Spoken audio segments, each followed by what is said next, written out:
ازيك يا عزيزي الاهلاوي؟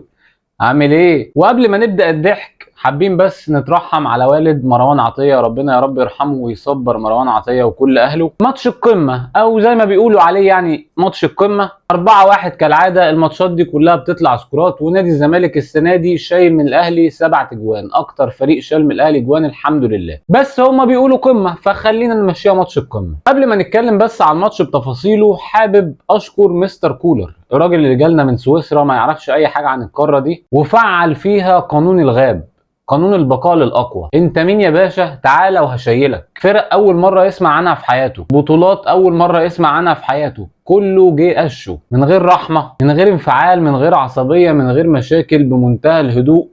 مستر كولر بادئ بدايه يمكن احسن بدايه لمدير فني اجنبي انا شفتها من ساعه ما شجعت النادي الاهلي. من غير رغي كتير بقى على مستر كولر اللي جاي يقطع عيش الناس هنا، خلينا ندخل في تفاصيل الحلقه. بس قبل ما ندخل في تفاصيل الحلقه، لو اول مره تشوفني يا ريت تخبط لايك وشير وتشترك في القناه لو ما كنتش مشترك، ويلا بينا. طيب خلينا نرجع كده قبل الماتش بحبه حلوين. اول ما اسوريو جه نادي الزمالك، بدانا نشوف عك كتير ونتائج سلبيه جدا. دفاع الزمالك فعلا شوارع، وبدانا نشوف ان الراجل ده عايز فعلا يلعب بخطه جوارديولا، وبدات ناس تقول اصبر وبتاع. وكالعاده اول ما النتائج بدات تتحسن وبدا ما يطلع من سلسله التعادلات ويخش بقى في مكسب 1-0 مش عارف ايه، بدانا نشوف ان الراجل ده عنده خلي بالكوا الراجل ده جاي.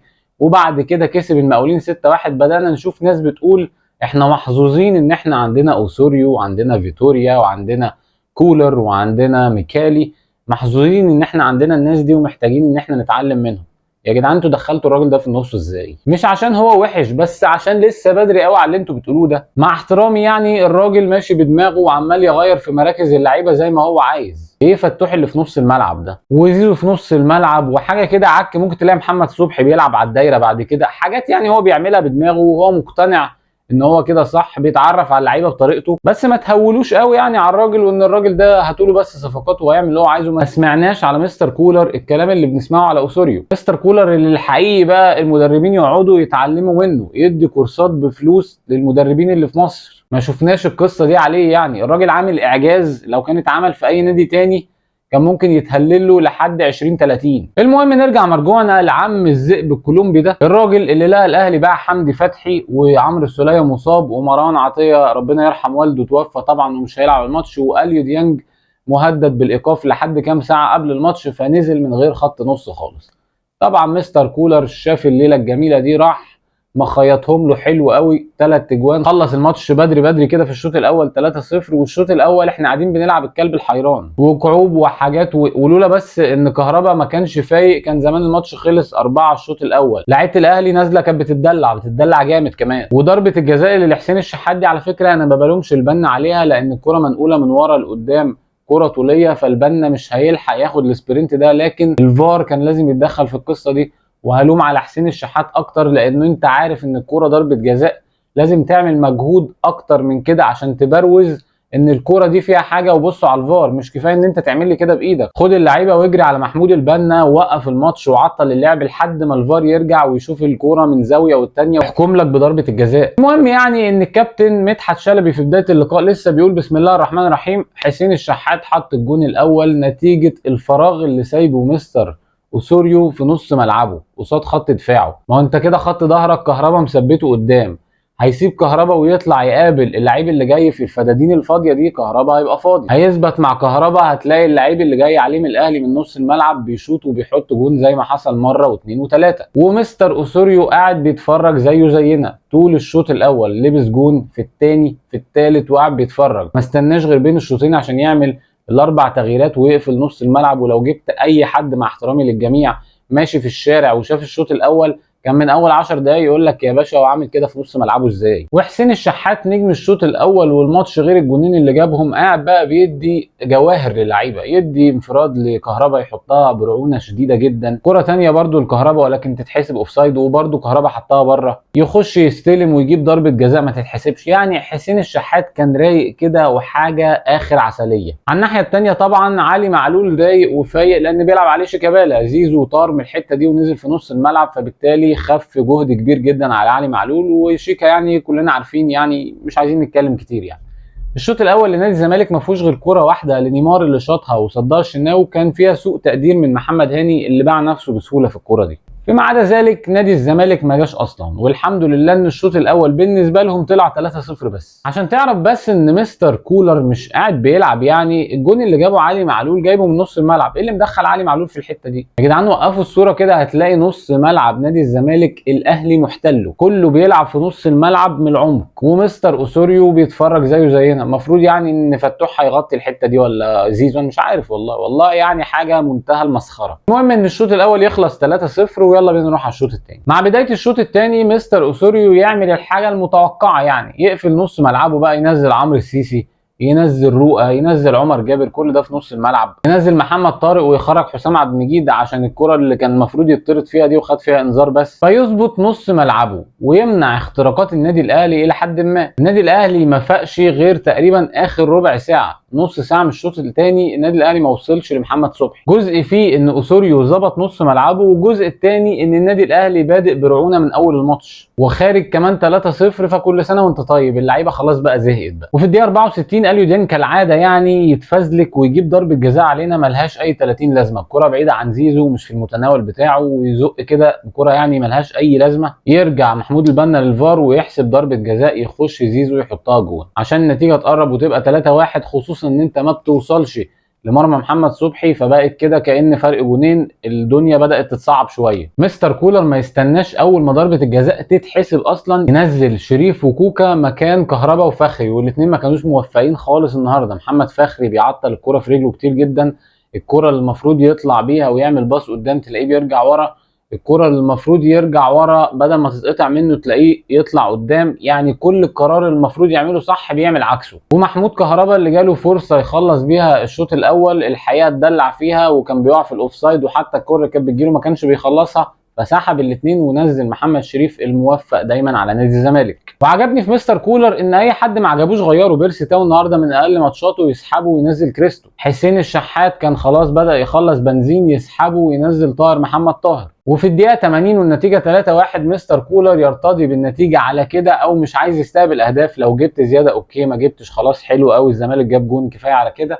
ينزل ربيعه عشان يامن الدنيا ويسحب محمد مجدي قفشه اللي عمل ماتش النهارده ماتش محترم جدا بالذات في الشوط الاول، وما حسيناش بغياب في نص الملعب عندنا. طبعا اوسوريو بخطته ساعد النادي الاهلي ان هو يظهر في نص ملعبه كده، بس مجدي قفشه بالمقارنه بالاداء الدفاعي اللي احنا عارفينه عن مجدي قفشه، لا النهارده بسم الله ما شاء الله مجدي قفشه عمل اللي عليه وزياده. الحقيقه على الناحيه الثانيه اللي نادي الزمالك المفروض كان يعني اللي هو مسيطر على احداث الشوط الثاني او مش كلها، يعني على نص الشوط، احمد سيد زيزو هو اللي بيعمل كل حاجه في الكوره، ضربه الجزاء هو اللي جابها وهو اللي حطها، الكوره اللي شاطها في العارضه من زاويه تقريبا مستحيله، الاسيست اللي كان هيعمله لنداي وحطها ولكن الشناوي يحط ايده فيها طبعا من كورنر وتيجي في العارضه. فاحمد سيد زيزو كان بيلعب لوحده مع نادي الزمالك. في الوقت بدل الضايع محمد شريف المخيف الافندي ابو عيون خضراء يكسل كده ان الماتش ده يخلص من غير ما يخش في هدافين النادي الاهلي قصاد الزمالك في القمه، ويضيف جون سابع عشان يتساوى بمحمد ابو تريكه. ومحمد شريف لو كمل على كده اعتقد هياخد مركز اول مرتاح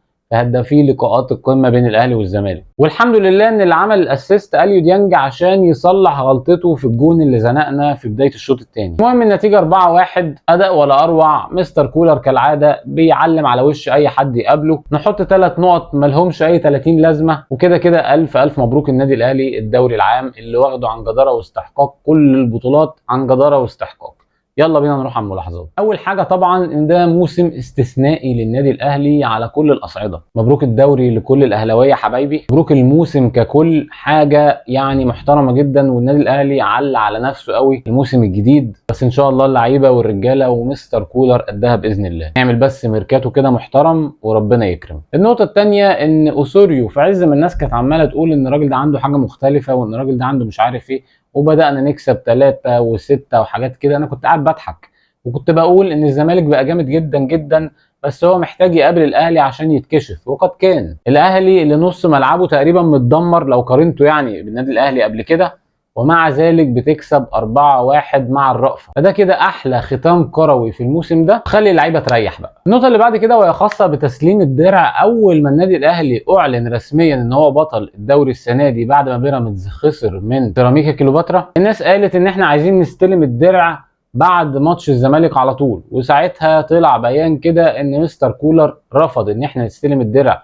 بعد ماتش الزمالك عشان اللعيبه تركز، وبعد كده هيستلموا في الماتش اللي بعد الزمالك اللي هو ماتش الحرس. والحقيقه مستر كولر فضح الكلام ده كله في المؤتمر، وقال ان هو من الطبيعي ان النادي الاهلي يستلم الدرع بعد ماتش الزمالك، ولكن ان هو فوجئ ان الناس بتقول له ان هم قدموا طلب والطلب اترفض. فالحقيقه احنا لحد دلوقتي مش عارفين السبب اللي يخلينا مش عارفين نستلم الدرع في ماتش الزمالك، يعني عشان ما يزعلوش، اما هم كده كده زعلانين. حاجات بسيطه بس لازم نقف عندها. النقطه اللي بعد كده وهي خاصه بالتحكيم، وشفنا الكابتن ميدو وهو نازل بيعمل ضغط على محمود البنا قبل الماتش ويقول لك يا ريت تغير انتمائك او تركز في الملعب وتحكم بالعدل وتنسى انتماءاتك، وجايب له صوره بتيشيرت النادي الاهلي. والحقيقه ان شفنا محمود البنا هو حكم محترم وانا بحبه وشايف ان هو احسن حكم موجود في مصر دلوقتي، لكن الحقيقه هو الحكم ده ظلمنا في الكوره بتاعت حسين الشحات اللي كانت ضربه جزاء وطرد لمحمد عبد الغني، وظلمنا برده في طرد لحسام عبد المجيد. والحقيقه لو انا لومت جزء على محمود البنا، طب الفار فين يا باشا اللي بيرجع الكلام ده؟ ولا رجع ولا عمل اي حاجه. ما طبعا ما اللي قاعد فوق الحنفي والغندور. النقطه اللي بعد كده وهي خاصه باليو ديانج، واحنا النادي الاهلي ما اتحسبش عليه ضربات جزاء كتير، بس لو جيت تشوفها كده هتلاقي 50% مثلا من ضربات الجزاء اللي اتحسبت علينا اليو ديانج كان السبب فيها.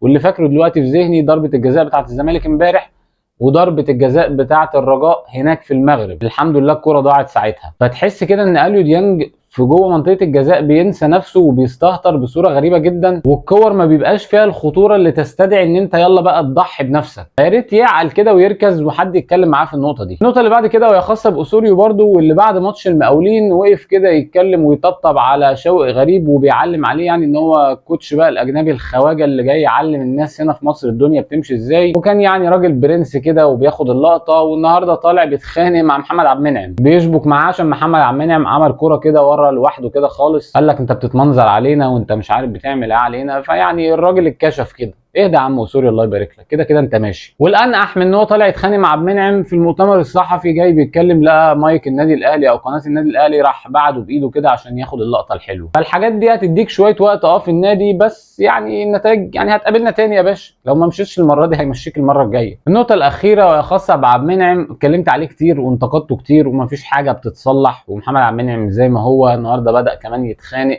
مع زمايله، وشفناه وهو بيزق محمد هاني وبيتخانق مع ياسر ابراهيم وبيتخانق مع كوكا بعد الجون اللي جابه زيزو على طول. فنازل يشوح ويخبط في كل اللعيبه. الحقيقه انا مش فاهم محمد عبد المنعم دماغه فيها ايه بصراحه. لازم عقوبات مغلظه على محمد عبد المنعم، ومن رايي الشخصي لازم يتركن دكه. هو الموسم خلاص ما بقاش فيه حاجه، بس يعني لو كنا في نص الموسم وفي اشد الاحتياج ليه لازم الحاجات دي تركنه دكه. الافضل بالنسبه لي النهارده حسين الشحات طبعا نجم اللقاء، وكمان محمد هاني اللي عمل ماتش محترم جدا. ومحمد هاني النهارده واحد من افضل باكات اليمين في مصر، ولعب مع منتخب مصر وعامل موسم استثنائي مع مستر كولر، بعد ما كنا قبل ما الموسم يبدا مطالبين محمد هاني ان هو يمشي من النادي الاهلي. مستر كولر شوف بيعمل ايه في اللعيبه اللي انت كنت رميت طوبتها. شوف حسين الشحات فين دلوقتي، راجل استثنائي في كل حاجه. اما بالنسبه للاسوأ بالنسبه لي طبعا محمد فخري، اللي شايف ان هو الحقيقه ملوش مكان في النادي الاهلي السنه الجايه، ومعاه بيرسي تاو. في النهايه الف مبروك للنادي الاهلي الفوز على نادي الزمالك العادي طبعا 4-1 سكور جديد. ده كان كل حاجه النهارده، ونشوفكم ان شاء الله في حلقه جديده.